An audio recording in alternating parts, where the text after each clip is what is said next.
Cohen is going at Trump. We don't know all of the different machinations here. To be honest with you, I find the idea of Trump paying off women that he had sex with both literally physically nauseating, but also, like, honestly, some of the least offensive things that this guy's ever done in his life. Like, I think the Capone tax evasion comparison is very apt here when we talk about Trump in these stories. I mean, this guy is a hideous human being. And we're talking about everything from, housing discrimination to the Russian mafia to exceedingly credible rape allegations.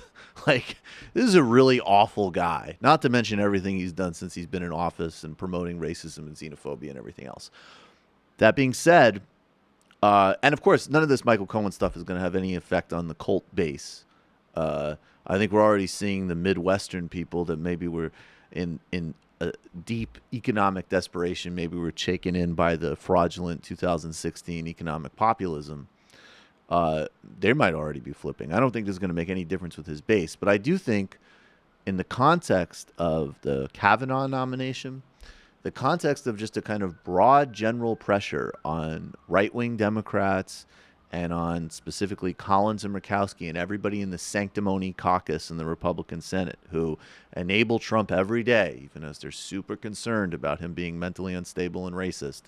This type of thing is useful. And now, of course, Michael Cohen, sources close to Michael Cohen say that Trump knew about the meeting that Don Jr. was taking with the Russian lawyer, which, I mean, yeah, I believe that. To the extent I can really know about anything. To the extent that I mean know about. That's a very deep existential question.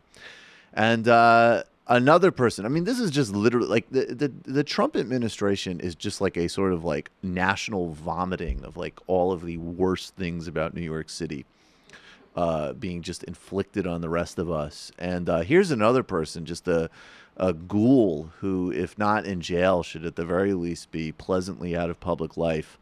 Rudy Giuliani. This is a funny mashup of his changing opinion on Michael Cohen from March 2018 to July 2018. Are you concerned at all that Michael Cohen's going to cooperate with prosecutors? No, I expect that he is going to cooperate with them. I don't think they'll be happy with it because he doesn't have any incriminating evidence about the president or himself. The man is an honest, honorable lawyer. No, I expected something like this from Cohen. He's been lying all week. I mean, or for two. He's been lying for years. I mean, Okay.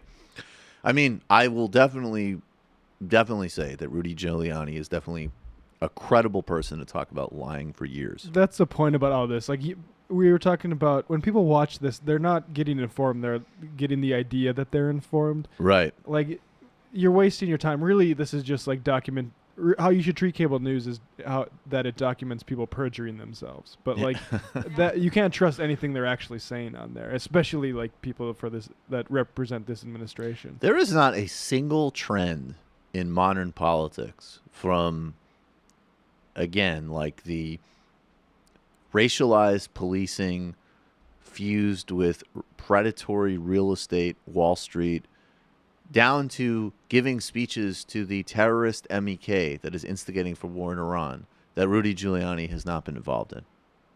I mean, this is the one thing I will say about these Trump people. They really like pure scumbag. Do you think that Rudy is losing his acuity a little bit, or do you think he just doesn't give a shit anymore if people catch him lying blatantly? I think that Rudy I think it's both and. I think as Barack Obama would say, it's not a question of either or, it's both and. Is Rudy losing his mind? Of course he is. Is he a fundamentally unethical, dishonest swine? Yes. That's fair. That's how I would view it. Did we ever play the video of him dancing in Tel Aviv? I think we might have. Yeah, I think that led me to. I think that led me to say some comments that really upset my grandmother. It was a joke about kites. It was a joke about being willing to do PR work for Hamas. Just watching that video alone. Hamas is a right-wing religious organization, so I don't like them. It's not really that complicated. Okay. And we really don't like kites either. We hate kites. That's right. Only thing we hate more than kites is math, people. That's ooh. Or maybe like a kite with math on it would be like the worst thing. Just the worst thing. This is what happens is the baby is at the checkpoint.